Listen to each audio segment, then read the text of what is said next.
On this episode of Newt's World, within 100 days, I'm going to send to the United States Congress a pathway to citizenship for over 11 million undocumented people. And all of those so-called dreamers, those DACA kids, they're going to be immediately certified again to be able to stay in this country. Biden also signed a flurry of immigration executive orders in his first few days in office, including a 100-day freeze on deportations, ending the Remain in Mexico policy, repealing the travel ban affecting some Muslim-majority countries, reinstating DACA protections, and halting border wall construction. We have always presented ourselves as being a nation of strength with strong arms, that when people are fleeing harm, we will embrace them. A new vision for the country, a pro-immigrant vision for America, and one that includes putting the 11 million community members that we have that currently are not yet citizens, putting them on a path to citizenship. Hi, this is Newt. Due to the virus, I'm recording from home, so you may notice a difference in audio quality. How has border security changed under President Biden? We've already seen a caravan of Hondurans heading north towards the U.S. border. In a memo from Acting Secretary of Homeland Security, David Pekoski, dated January 20th, a 100-day deportation pause has been put into place. And shortly after being sworn in, President Biden revoked former President Trump's emergency declaration, which helped fund the construction of the border wall. Here to help us understand the changes being made to U.S. immigration policies and border protection is former Indiana Congressman John Hostettler, who currently oversees Right on Immigration as Vice President of Federal Affairs at the Texas Public Policy Foundation.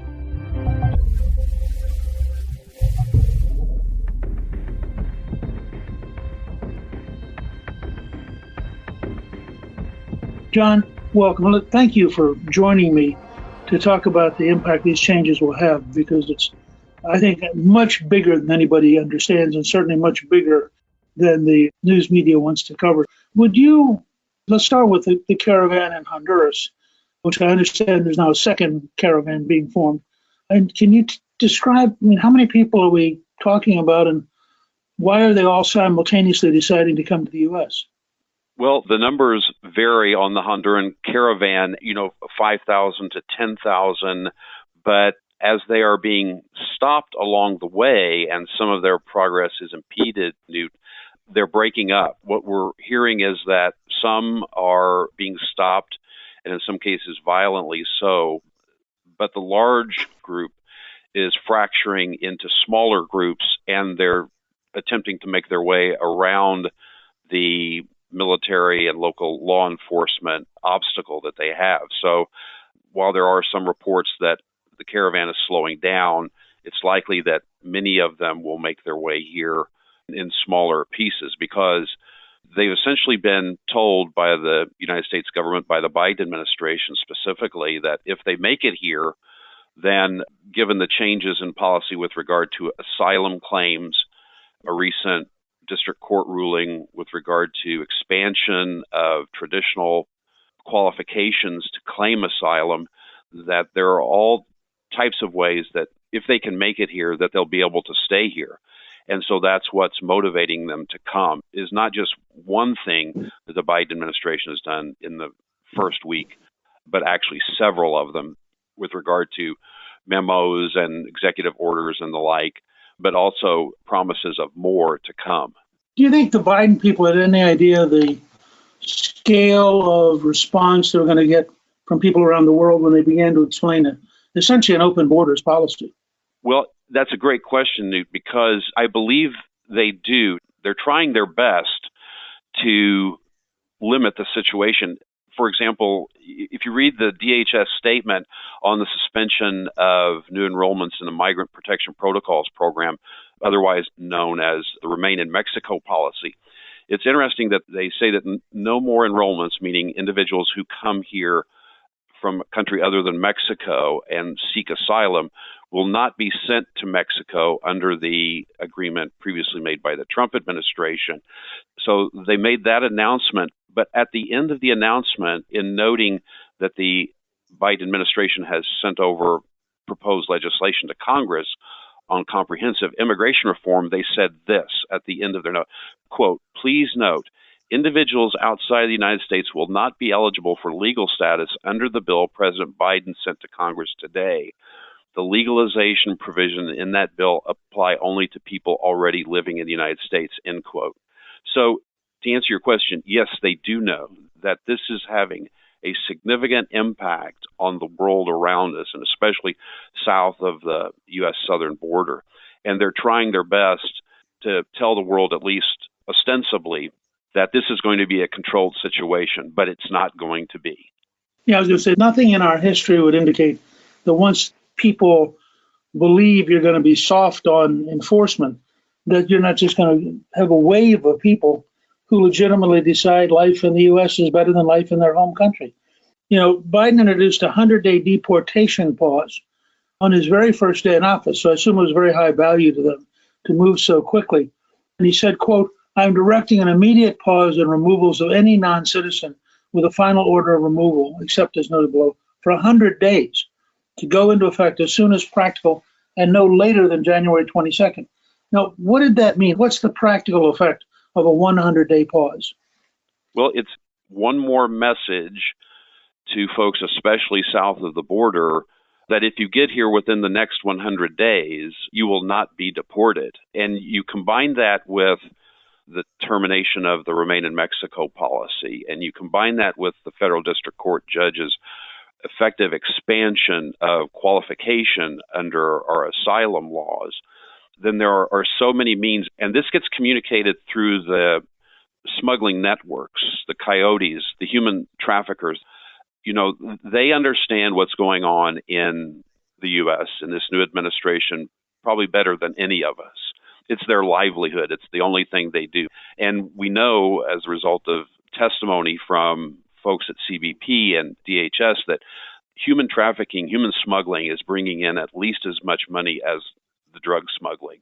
So all of these things are being taken note of by the human smugglers. And there's going to be, and it's very sophisticated, and there's going to be a program whereby get to the United States, claim asylum, you're not going to be deported. And Texas is running into this in that with no deportations, then there's just going to be a significant decrease in capacity of their Texas holding facilities, because about 18 counties in Texas have an agreement with ICE.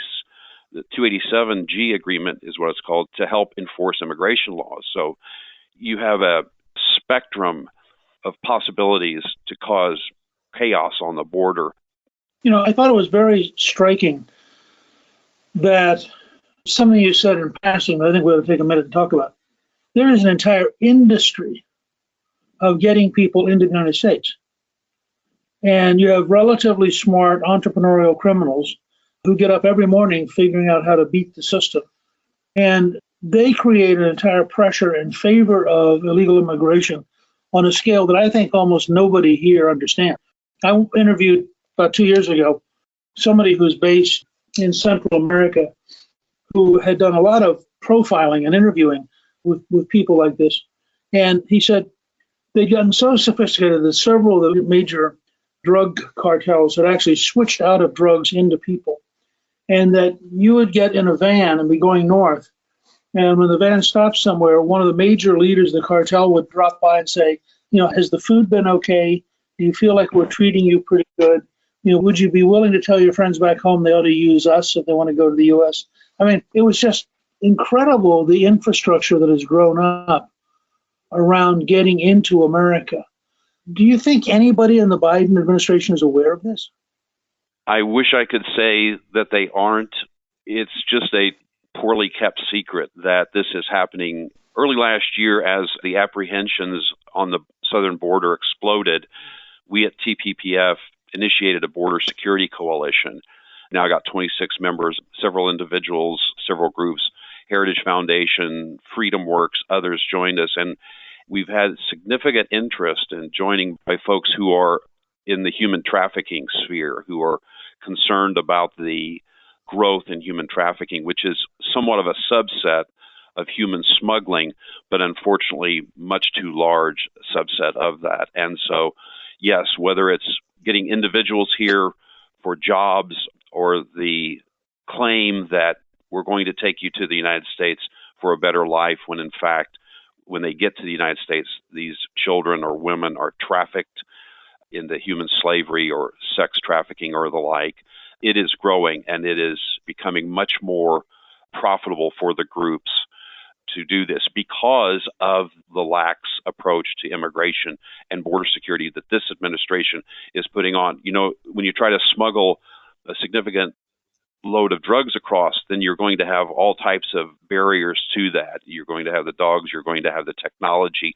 But when you try to smuggle people and you just tell the people to make a claim for asylum, or you have a child accompanying a parent or a family member, when in fact it's much less risky to turn a profit in this new and growing industry. I think it's important to remind people the level of slavery in the world is amazing. And the United States has a major component of it. Most of it is women or young girls, and most of it involves prostitution of one form or another. But it's really a big industry worldwide. I mean, I think over 1 million people a year are sold into slavery. It's very tragic. And as you said, Newt, unfortunately, it's happening in the U.S. and it's only growing. So I think the Biden administration will actually make it easier for the human traffickers.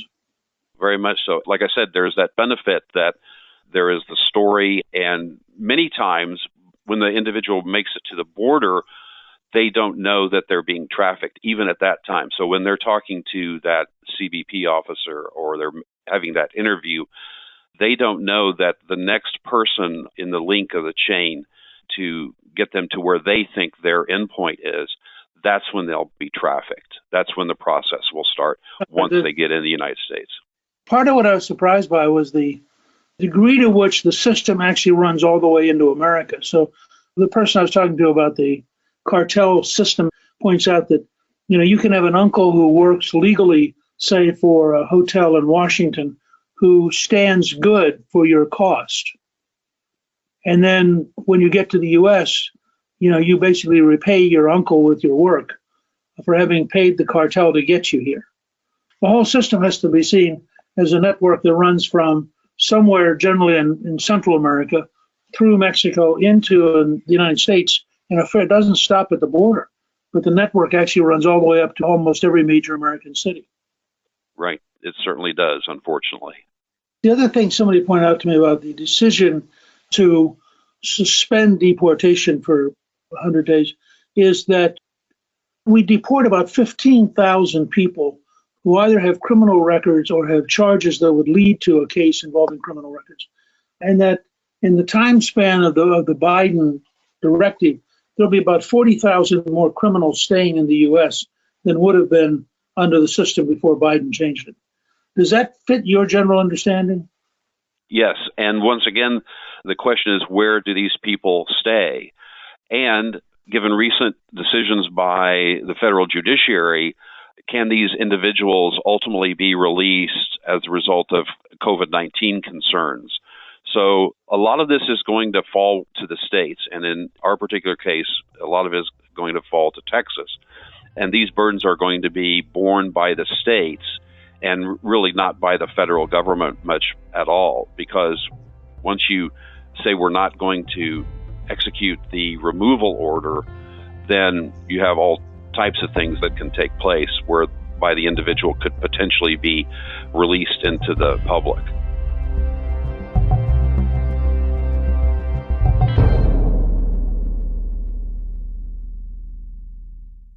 I know what'll make you happy, getting your best credit score. The average American has 97 points they can add to their credit score. That's 97 points, but no idea how to get them. ScoreMaster knows how. ScoreMaster is not credit repair. It's credit science, and it helps you get your points fast. In fact, the average ScoreMaster user adds 61 points in 20 days or less. And getting your plus points fast can save you a fortune before you apply for a loan or credit card or refinance your home or buy a car. ScoreMaster is also great for business owners who use their credit score to finance their business. ScoreMaster is even great for mortgage brokers who need an edge and love getting their clients better deals. ScoreMaster is great for everyone. It even shows you the score consequences of spending too much or identity theft. No one else does what ScoreMaster does. Enroll in minutes and see how many points you can add to your credit score and how fast. Visit scoremaster.com/Newt. That's scoremaster.com/Newt.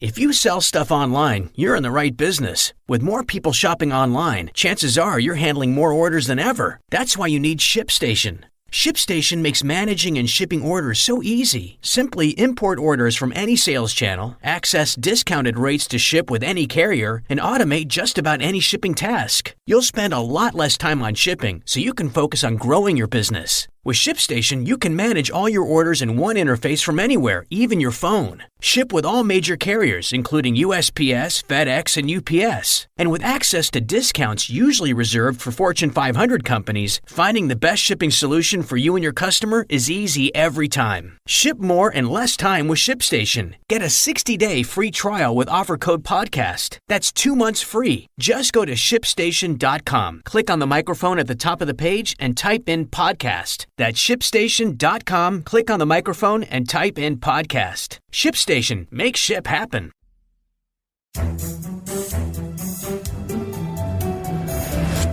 The situation we find ourselves in is you have an administration which is making it more attractive to come here illegally, is making it harder to keep criminals once they're caught, in which, given the various judges who've issued rulings, they're going to run out of storage space for people very quickly. So they will literally have no place to put anybody, and therefore will have to release them. I mean, is that about accurate?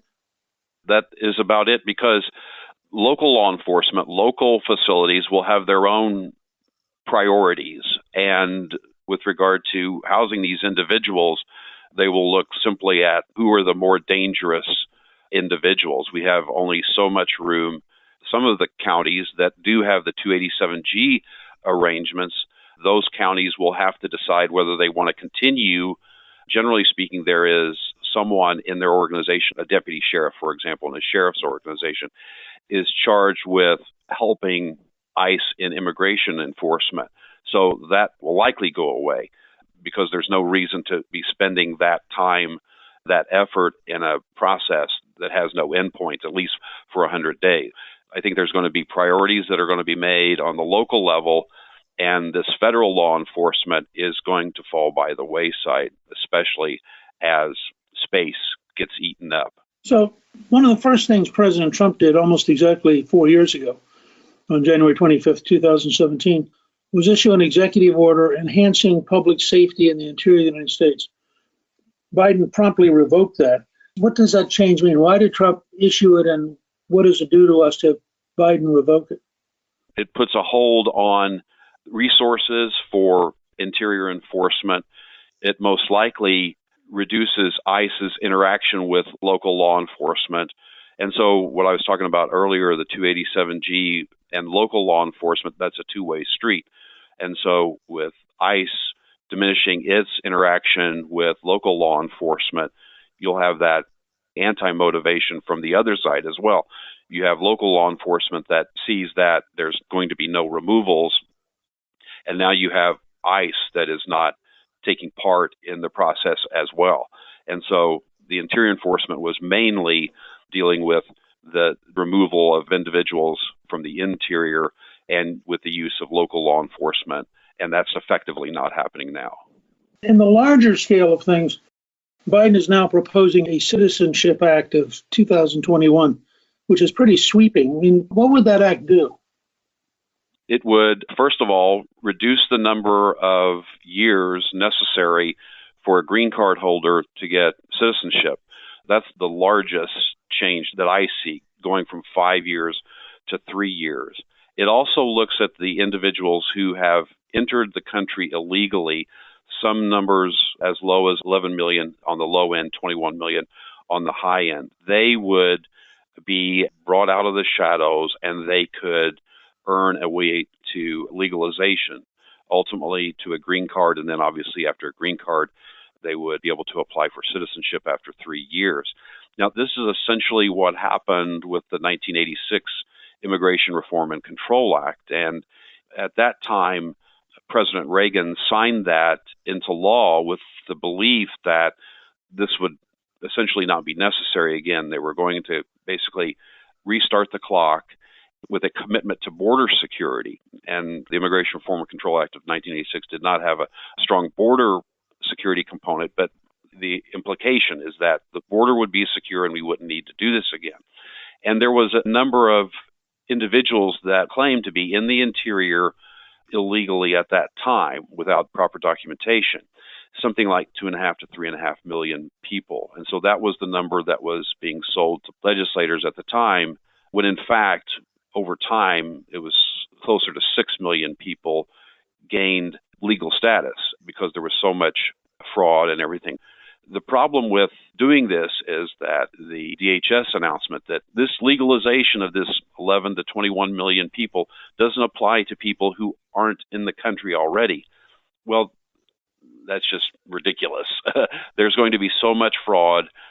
Individuals will be able to gain legal status who came here illegally. And to your point that you made at the very outset, Newt, is that we could say that IRCA 1986 got us to where we are today, to 11 million people, once again on the low end, that are here illegally.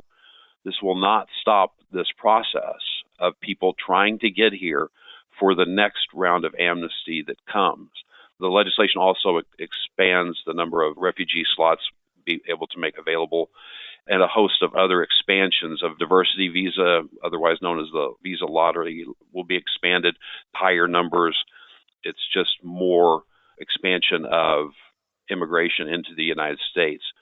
I was in Congress and voted for what was then called the Simpson-Mazzoli Act, which you referred to.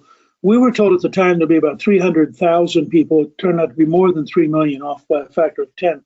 In Reagan's diary, he writes that he has to sign the bill because we have to get control of the border and we have to have a work permit program, neither of which came true. So it's fascinating to go back and look at the promises that were made and the reality that occurred. And that's one of the reasons I've always been very cautious about this next phase. And it makes perfect sense. I mean, the human desire to come to a really good economy from a place with a really bad economy is enormous. And if you make it possible, people are going to get on the escalator and they're going to ride it all the way to a different future. So, it shouldn't shock us anymore.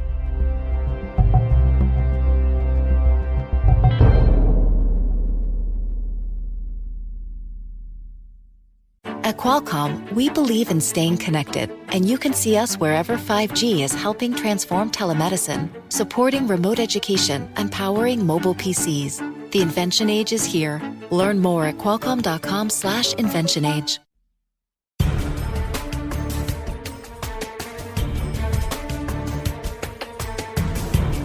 But now, you all at the Texas Public Policy Foundation, you actually went through a simulation looking at what might happen in the early months of a Biden administration, and you published it in December 2020 entitled The Coming Border Crisis Report. What did you learn? Well, we learned that all of these pieces are going to result in a return to the chaos that we had at the border. We had interaction between the then majority leader in the Senate, Mitch McConnell, and the president and various heads of departments. And it wasn't that difficult to get us to where we are today. And that is that the caravans would return, that Mexico may in fact go back on their commitment to the border. But now we know that they don't need to go back on their commitment to the border because the Biden administration is not going to allow any more enrollees. Now, with regard to the Remain in Mexico policy. And one other thing we believed is that even though the Biden administration is going to allow those that are already in Mexico under the Remain in Mexico policy, whose asylum cases are being, that Mexico may in fact release them and no longer require them to stay in Mexico. And if they do that, then those people will come to the border. Now, we didn't necessarily know about the 100-day deportation moratorium, but that was because there was an agreement signed between the Department of Homeland Security and the state of Texas that any significant change to the enforcement of immigration laws as they exist today would be in 180-day consultation with the state of Texas. That's not happening, and that's why the Attorney General of Texas has filed suit against the Biden administration to stop the 100-day moratorium. But basically, we saw what was happening because candidate Biden had laid it out very clearly that all of this would take place. And he's doing exactly what he said he was going to do. And he's doing it very soon, very quickly in his administration. Didn't your simulation imply that there would be a significant increase in drug deaths as a result of this kind of opening up of the border? Well, yes, it's going to allow for much more transport of product, and that will feed the demand here in the United States. This whole notion of consistently favoring the lawbreaker over the innocent citizen, it strikes me as a potentially disastrous effect all the way across the system. This was not necessarily unforeseen with the Biden campaign's essential endorsement of defund the police movement that was taking place.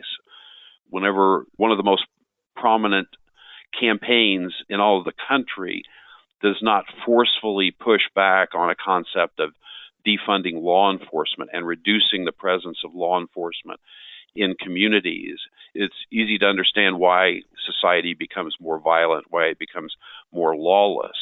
And immigration is just one more area that is taking place. I mean, he's not defunding immigration enforcement yet to that extent, but he's deactivating it. He is saying, we know that federal law requires removal of individuals who are found to be unlawfully present in the United States, or immigrants who violate certain laws are removable. And now we've put a stay on that for a review. Well, the review is the legal process that is in place to determine if an individual should continue to remain in the country. You don't need to review the review process. That's what the legal process is. But what it does show the rest of the world, the rest of the country, lawless elements and the like, is that there's a window of opportunity to be lawless.